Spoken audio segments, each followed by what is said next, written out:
Hey, what's up, guys? My name is Michael, aka Rickshaw, and welcome to Worship and Tribute Nerd.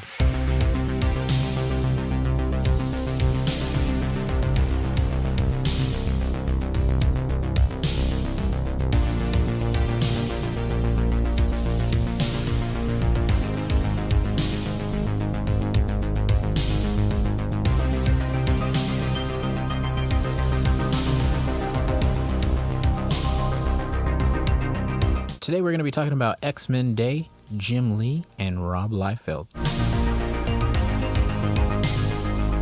May 13th has officially been dubbed X-Men Day online to celebrate the end of the Fox X-Men movies.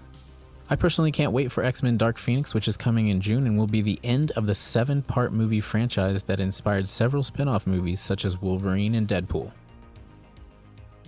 But I'm not excited for reasons you might think. I am excited to see these movies finally stop being made. Fox has never respected my favorite comic book mutants, even after they had several tries. But we'll talk about that in another video. In January of 1991, X-Men #1 hit shelves all across the world, and my love for the X-Men was born. Writer Chris Claremont and artist Jim Lee created a masterpiece that I would love to this day, and it would go down in history as the #1 selling comic book of all time.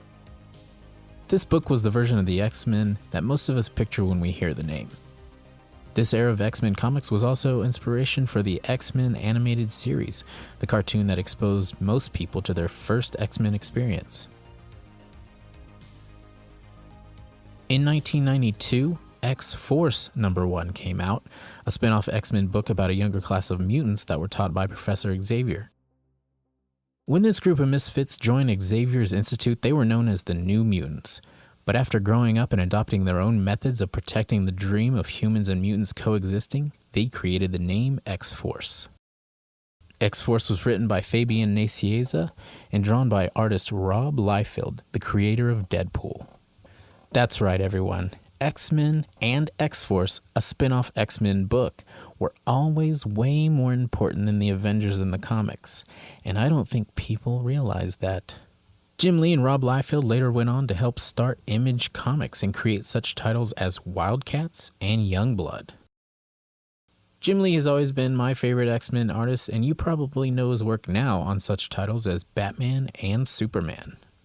I got to meet Rob Liefeld a couple years ago at the Fan Expo in Dallas, and earlier this month I got to meet Jim Lee, and he was such a delight. I was so nervous when I met Jim Lee that I took a picture with him dressed as Cyclops, but I accidentally did my Wolverine pose, and he had to tell me to put my hands on my visor. Anyways, thank you Jim and Rob for everything you've ever done for the comic book community.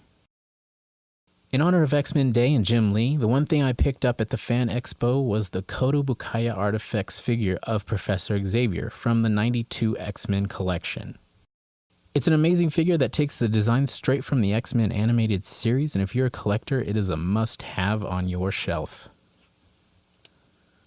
Anyways, I think that we're going to wrap up today's video, and if you enjoyed the video, I hope that you subscribe and press the like button, hit the bell. Also, leave me a comment at the bottom telling me what era is your favorite era of X-Men, and if there's an artist or writer that inspired you to love comic books, list them below. I'd also like to thank John Gainey for sending me a kick-ass cover of the X-Men animated series theme song. I'm going to leave y'all with a little bit of footage of my Professor Xavier figure and that X-Men jam. Alright, later on, nerds.